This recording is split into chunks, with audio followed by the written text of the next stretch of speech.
Well, good morning, magandang umaga, and welcome to today's episode of My PI Dream. Today is Wednesday. It's the middle of the work week. I believe it's Wednesday. Let me check on my calendar right here. It is Wednesday. I am correct for a change. Anyway, today is going to be a busy day here around Villa Feliz. We have a lot of activity going on. Remember, the waterproofing guys are here. They're on site.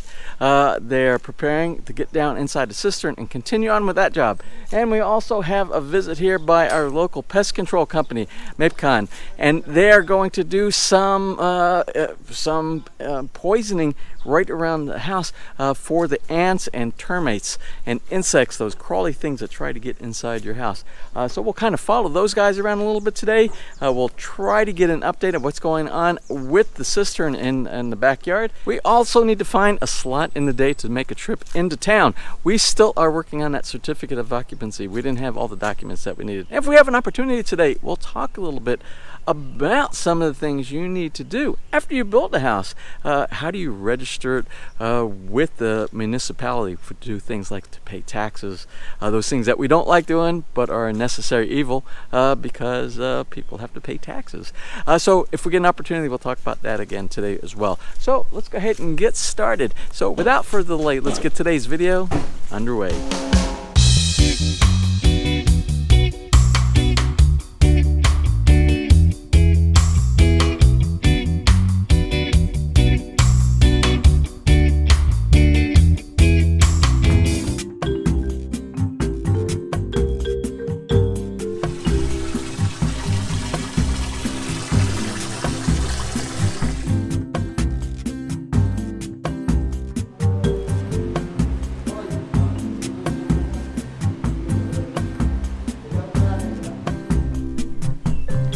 So I don't want you to think I've been idle this morning. We got up before the crack of dawn. We had some breakfast out on the lanai outside the master bedroom.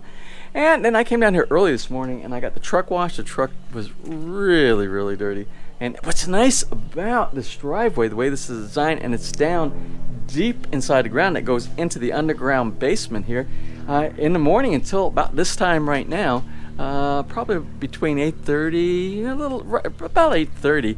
This whole area is so nice and shaded down here from the house because the sun rises from the east over there and sets in the west over here. So we get the shade from the house, and also it being deeper down here, it helps. And if you wash here, the water that goes down from the vehicle goes into the grass blocks here, and it actually helps the grass blocks. See, the grass is growing really good down here.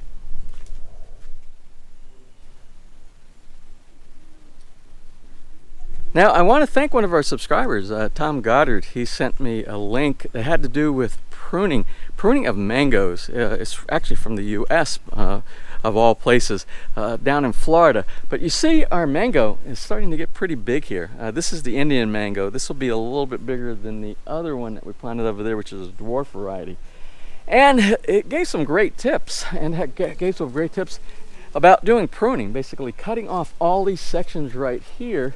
You can cut all the stuff and you can manage the amount of blossoms that you get on your mango. The amount of blossoms that you get are going to help you get more fruit on the tree as well. And if you cut these off where you might have gotten one fruit, if you cut them off, you might get like 5 or 10 fruits off of that section right there. And it all has to do with when you cut this off, it sends a signal down to the roots. And the roots have this thing called, I believe it's called an inhibitor. An inhibitor has something to do with that. It sends information back up to the top. It has to do with doing the fruiting on there as well. So I'm not sure if this is old enough yet to do the pruning. I will check. I'll do some more research on that. Remember, this is new territory for me, mango, being in a country that has tropical fruit all the time.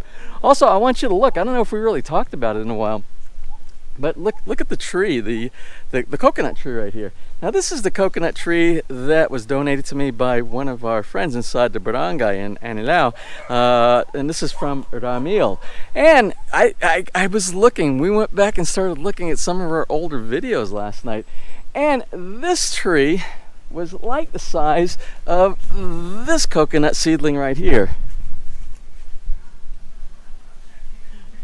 And it has grown, I'm going to say, two to three times the size. And this is in about year and a half to year and a half. about a year and a half to 2 years, I'm going to say. So it's almost doubled or a little bit more in size as well. So the coconuts actually grow quite fast around here. Amazing. Probably saying, James, that is a mess. That is a mess. That's a mess of leaves. That's a mess of mahogany tree leaves. And I will tell you, the mahogany trees here, although they're beautiful wood and they're great for building furniture, even outdoor furniture, the trees themselves, they make quite a mess. And they also have another problem, and I'll talk about that in a second. But when I talk about making a mess, they make a mess of both like the sidewalks. You see the root systems? They're huge, the root systems that they have right here. They should have never been planted this close to the sidewalks to begin with. These were planted about 15 years ago. 15 years makes a tree this size right here. But they have a season here, our winter season, which is like, I think it's now, I don't know. But it's when we have cool nights and cool mornings. Probably 16 degrees C. I'm not really sure what that is in Fahrenheit, but probably around 60, 65 degrees, I'm going to imagine. It's cool in the evening time and in the morning.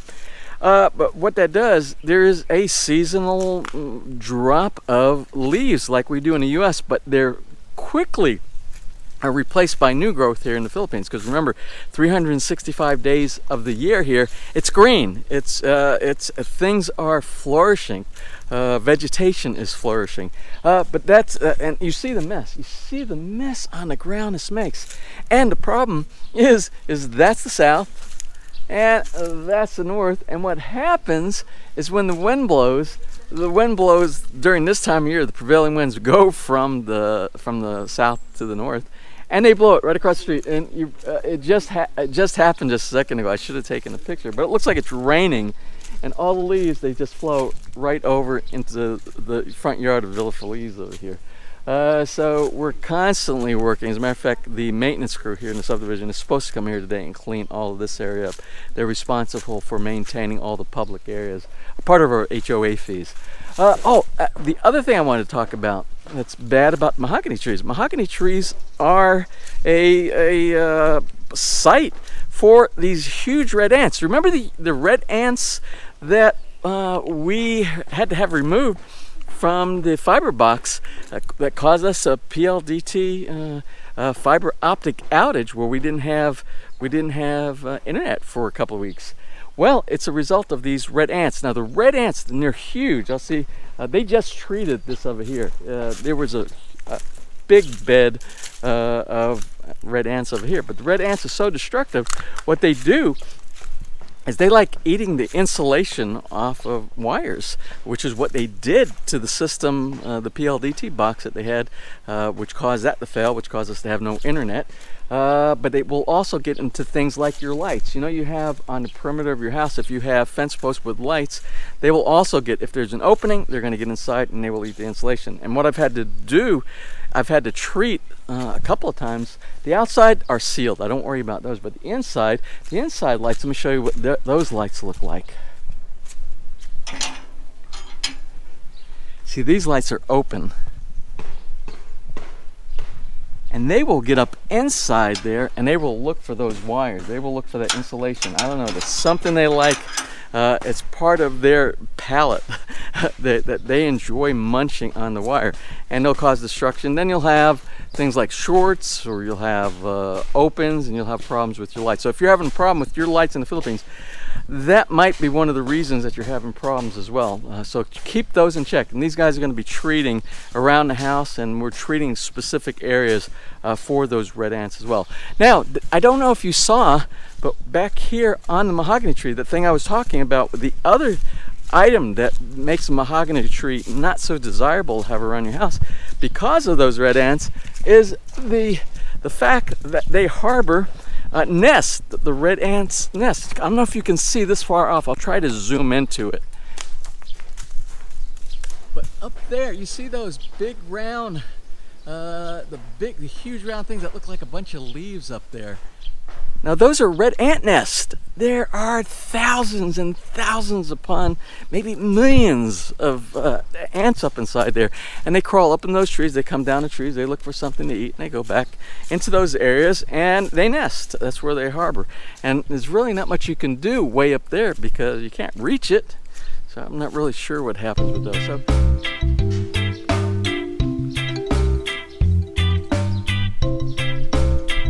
safety first.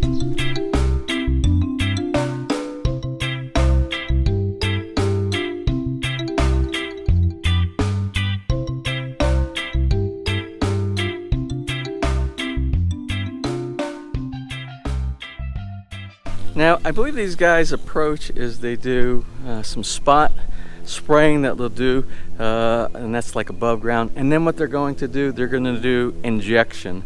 They'll take this rod and they'll inject it inside the ground every, I don't know, 12, 24 inches, and they will saturate right around the foundation of the house, around the wall that goes down. So we got the basement, so that will help out with the basement. Now, we haven't really had that big of a problem, but that's the thing. A lot of time, it's important to be proactive, not reactive.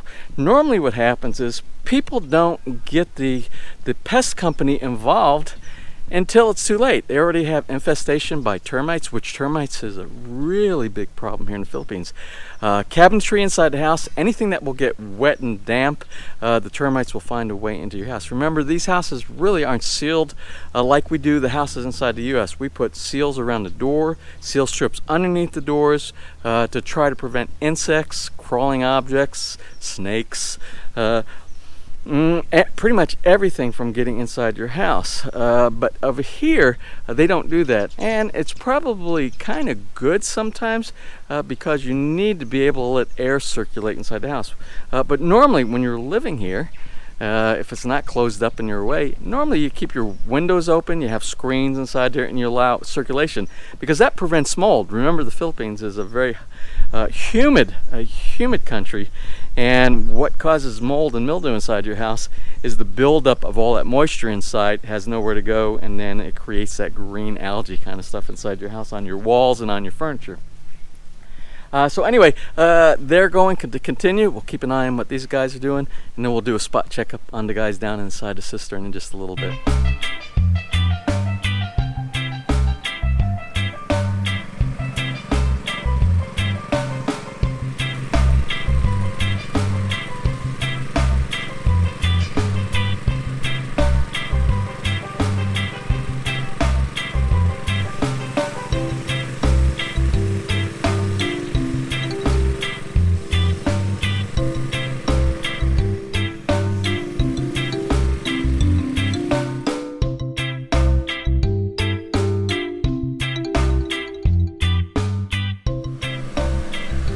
Now, I got to tell you, I am really impressed at the service that these guys are doing for the yard.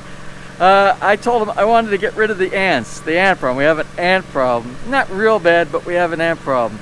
And they're doing the entire yard. They're doing the entire perimeter fence area, and the injection around the house.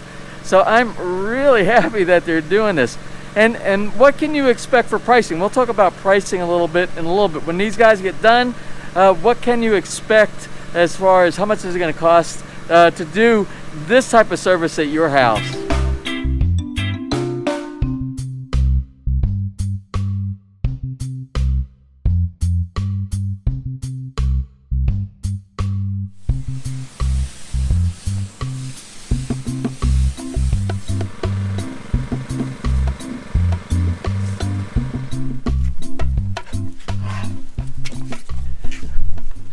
Okay, we are back from downtown. Now, I know I was going to talk to you about the certificate of occupancy, but I'm going to wait a little bit longer to talk about that because we are not complete doing all the things that we need to do. I want to make sure that we have all the steps in place and have completed everything, all the actions, paid all the fees, and get everything done before we go into it in too much detail. But I will tell you today, we went to the engineering office. We went to the city municipality, we went to the fire department, or it's an office of fire protection, because you're going to have a fire extinguisher at your house, and we actually will have that delivered tomorrow. So that's part of the process that you do when you're trying to get your certificate of occupancy. Like I said, we'll talk more about that once we've completed everything, so we have everything in one place, one discussion on that, as a matter of fact. So what the guys, as soon as we drove up, it's 4:30, as soon as we drove up, the guys who were doing the waterproofing down in the cistern, they were on their way out. They had their backpacks, and they said, I'm curious to see how much is done down inside the cistern. We're going to take a quick look here in just a moment. But they said they were supposed to get a sand delivery today. Not the type of sand that we have out there sitting in the street. It's basically a very fine sifted sand, and we don't have the sifter anymore, so they could have used that, but we don't have the little screen mechanism. All that was thrown away. I wish we would have saved some of that. But the sand delivery was not done today, so I don't know where they stopped. We're going to take a look here real quick to see how far they got on the plaster coat inside the cistern.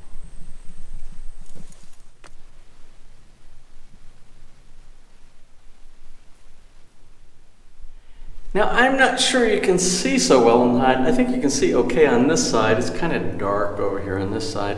But most of this is done. I can see they pulled the leveling twine off the wall. So I imagine the 2-inch worth of thickness that they put over here is all done. I think we're going to put the fan on. Where is the fan? Oh, the fan should be running. I think we'll put the fan on so we can get some of this humidity and it will cure a little bit faster. This area over here, they still have another coat. I think this is what they're talking about. You see the leveling line that's inside here? They got to bring it out to that. That brings you to 2 inches on the wall. So they could have probably completed this whole thing if they had the rest of the sand that was not delivered today. So that's where we are down here inside the cistern. And one more thing that I did when I was downtown today, I stopped by the bank and I did a BDO. This is a BDO transfer slip. And I did a BDO bank-to-bank transfer for that Granger, the tool cabinet that we're going to put inside the basement to put our work tools in for the mechanics tools and things like that. So I need to do a scan and copy of this. Let me scan this in, send this to them, and what they're going to do, they're going to pull the tool chest out of the warehouse and have it delivered to their Makati office, and then I'm going to have to take a ride up to Makati and pick that up. So let me go ahead and do that real quick, and then we'll close out for today. So much happens around here so fast. While I was inside sending the bank-to-bank transfer information to the company up in Makati for the tool cabinet, we got our sand delivery. So our sand is here, which means the guys tomorrow can continue and hopefully finish doing the plaster coating of the cistern walls inside there. I think tomorrow will be the finishing day for that, and tomorrow is Thursday if I'm on the right day right here. So then after that, Thursday, let's see, then Friday, Saturday, and maybe Sunday. I don't know how long that. I think that has to cure for a while before they do any of the waterproofing on top of that. We'll see. The manager is coming tomorrow morning, so we'll get some information from him as well. Let's see. Also, tomorrow, I think I mentioned it earlier, from the fire department, the representative that sells fire extinguishers. She's going to be here tomorrow too, and she's going to bring the fire extinguisher here. That's something you have to have. That's part of your certificate of occupancy requirements. You have to have a fire extinguisher inside your house. Okay, I said I wasn't going to talk about that yet. Okay, so before I close for today, again, I have a couple of birthday shout-outs I need to get out of the way. And the first one, it's kind of a special one, near and dear in my heart, because it's to a little 5-year-old girl. And it is to Scarlett DeBoo. Scarlett DeBoo, today, she's turning 5 years old. And I don't know if you remember, but Scarlett was the focal point of one of our videos for a short segment last year. Remember that little girl who does all the cute dancing to the intro music and the exit music for My PI Dream. Well, she was the one that we did the video on her last year. So she's turning 5 years old today. As well as tomorrow, for March 14th, Andrew Edwards and his Asawa gentleman are celebrating their 9th wedding anniversary. Let's see, they will be celebrating it next month here in the Philippines. But anyway, let's jump into the back set. I want to be part of the birthday shout out too. Yeah, so I want to hear my voice. So anyway, we have one more birthday shout out, and it's a belated birthday shout out because we did not do a video yesterday for March 12th. So this is for yesterday for March 12th, and it's one of our long time subscribers here on My PI Dream, but it's not for him, it's for his mom. It's for Alex Aurelion's mom, Ruth Mancebo Aurelion. Yeah, and Ruth turned 85 years young yesterday on March 12th. Anyway, where is Ruth from? Catbalogan, Summer. Anyway, Alex is an OFW in Jeddah, Kingdom of Saudi Arabia. So to our two birthday recipients, Scarlett and Ruth, we want to wish you all a happy birthday. As well as Andrew and his Asawa gentleman, we want to wish you a happy 9th anniversary. What's the boy doing down here, huh? Okay, well, oh, he's beating me up. He's beating me up in the back. Okay, well, anyway, that's going to be it for today. Today, what did we get done? It was a pretty productive day.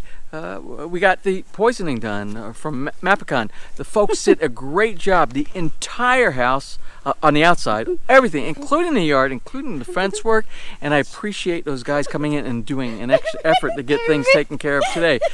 Also, what are you doing? What are you doing? Huh? Okay, let me finish. Can I conclude? Let me finish today's episode. Okay, all right. I don't know. I hope he lets me finish this one. Okay, so we got the what did I say? Oh, the pesticide people. They took care of the yard and around the house. The guys working in the cistern, they got some forward progress inside there. Not quite everything done like we wanted to, but they're moving forward, and things seem to be looking good inside there. We also did the accomplishment of many of the documentation items that we needed to do downtown to get closer to that certificate of occupancy here at Villa Feliz. And I think tomorrow is going to be another day of that. We have somebody coming tomorrow. Oh, the fire department. Fire extinguisher lady. Yeah. She's coming tomorrow. She's going to teach us how to. And she's going to teach us how to use a fire extinguisher. I didn't tell her that I worked for the fire department for many years also in my other career life. But that's okay. That's okay. It's one of those. It's part of the process. It's one of the processes, and many processes you're going to learn that you are going to have to do if you're going to build a house here in the Philippines. So that's for tomorrow. That's what we did today. Well, let me go ahead and close for today. I've talked enough. If you enjoyed today's video, please give us a thumbs up. Please share. And if you have not subscribed, just click on that little My PI Dream heart in the bottom right-hand side of your screen. You'll be subscribed and you'll be notified the next time we upload a new video. So until such time, you have a wonderful and blessed day. Bye-bye.